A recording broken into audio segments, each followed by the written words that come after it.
Yeah, what do you want to know? Where do you want to start? Everything. So I'm always fascinated by people that come here to America and they're, before America's story. So tell us, where did you come from? I kind of ran away from my life back in England. I was 27 years old, going through a semi-midlife crisis, if you want to say. I'd been working in insurance since the age of 15, straight from high school, graduated at 16, and one day I decided I knew I wanted to change. I didn't know what I really wanted to do, so I decided to go back to college. And in the interim, somebody offered me a chance to come to America to coach soccer for 3 months. They said, you can go to New Jersey or California. Well, in England, you don't get taught about the geography of America. So the only thing I could relate to is, as a youngster, I remembered watching Baywatch, and it was sand and sea and sun. So I said, you know what, I'll go to California.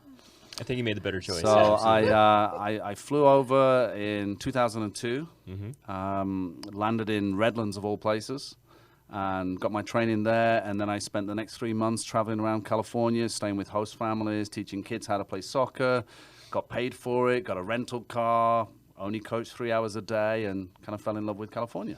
That's awesome. So that was, soccer's actually been my life here in California for probably 15 years before I got into real estate. Was that a lifelong passion? Like, did you grow up playing soccer in England? Yeah, I played soccer at a young age, got bad knees when I was 16, so wasn't able to play, started coaching and refereeing, and it was just right time. Somebody offered me an opportunity, and as it turned out, I wasn't able to get onto the college course that I wanted to get on.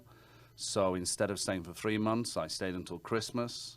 And then I got offered a full-time job with a soccer camp company out of Redlands. And I said, nothing to go back for. So I came over with a backpack. That's all I had, was a backpack full of clothes. I didn't have a phone, didn't have a car. And it was a real kind of quiet, peaceful time of life. So, don't you miss those moments?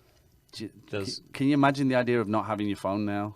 No. This was 2002, so everybody still had cell phones. Yeah. But, no ties, no responsibilities. I slept on a few couches and floors at different soccer coaches' houses while I was trying to figure out what I was going to do. And then gradually I got the visas done, transferring back to England every year for a new visa. And then finally I met my wife, Celine. We got married, and, I inherited a very blended family. I inherited 3 stepchildren. My wife is originally from Mexico.